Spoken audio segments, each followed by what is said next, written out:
co-ownership of that laptop with his estranged wife, Uma Abedin, is cooperating with the FBI investigation, had given them the laptop, so therefore they didn't need a warrant to get and to see the contents of said laptop. Pretty interesting development.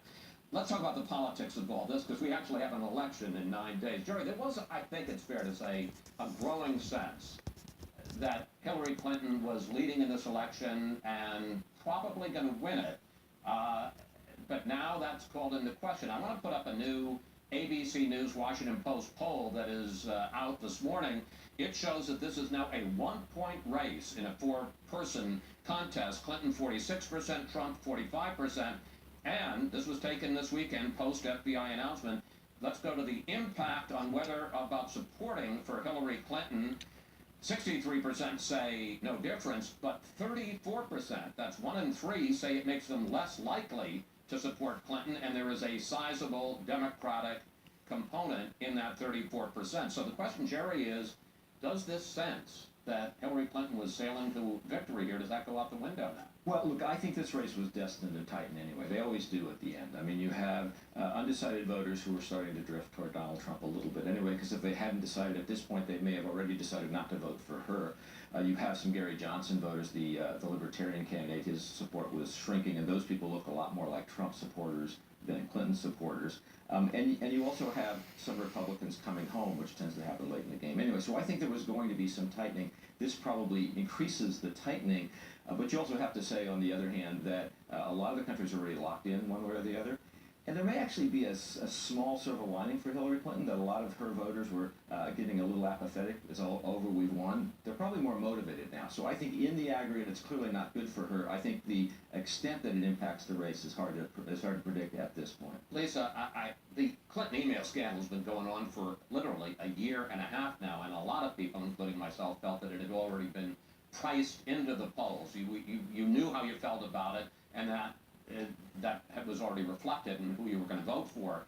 Does the reopening of the FBI investigation change that? I do, because if you look at polling after FBI Director Comey had given his press conference, 56% of voters disapproved of Comey's decision to not recommend an indictment, but 60% of independents did as well, including 31% of Democrats. So I think there was this general sentiment that she kind of got away with something, but having the cover of having the FBI not recommend an indictment sort of shielded her and protected her from some of that criticism. And now that door is reopened. And if I'm Donald Trump, I'm not going to get into the nuance too much of this, because there's still a lot of lingering questions. All he has to say is the fact that we have a candidate for the first time in history facing an FBI investigation. And also, he has been on the campaign trail driving this message of draining the swamp, of corruption in government, running as the outsider.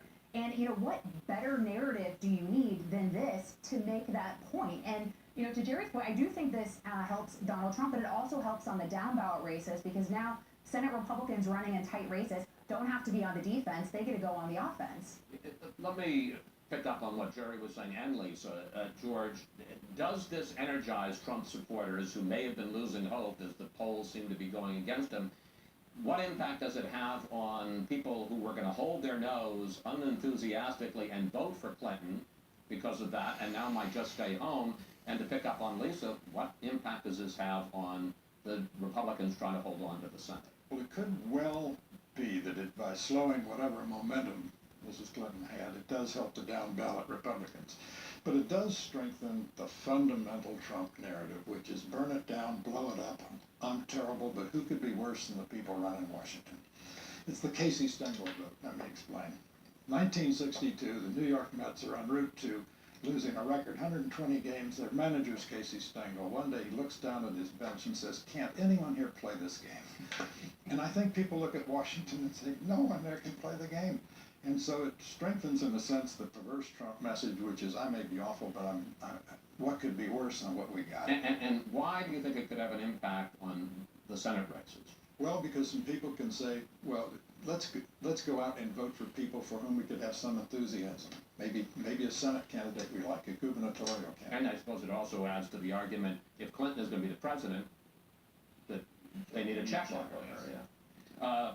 Chuck, is this a potential game changer in your mind? And to get to this question, which I was talking about a little bit with with Mike Pence, can Trump take advantage of it? Can he stay on script?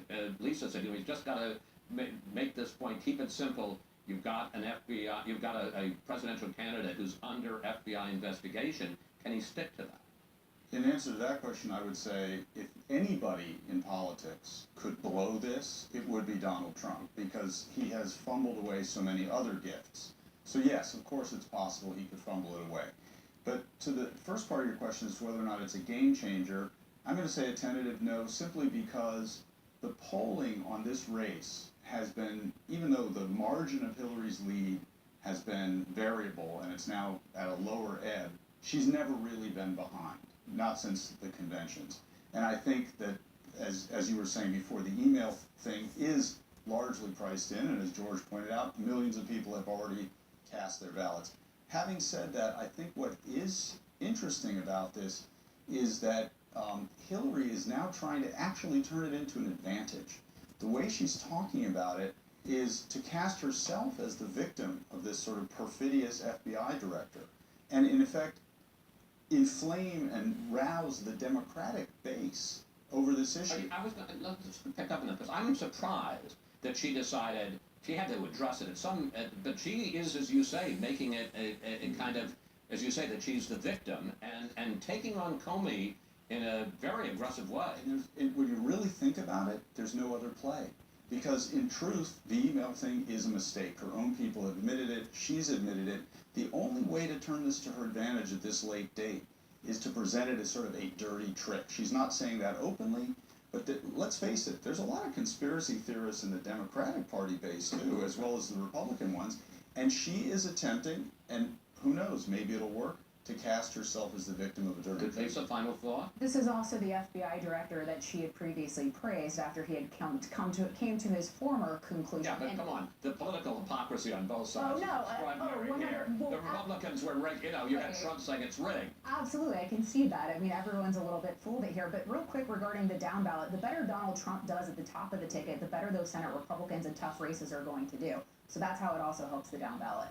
Thank you, panel. See you next Sunday, 2 days before the election. Who knows what we'll be talking about then. Up next, from flying papers to pigskins to an FBI bombshell, it was some week on the trail.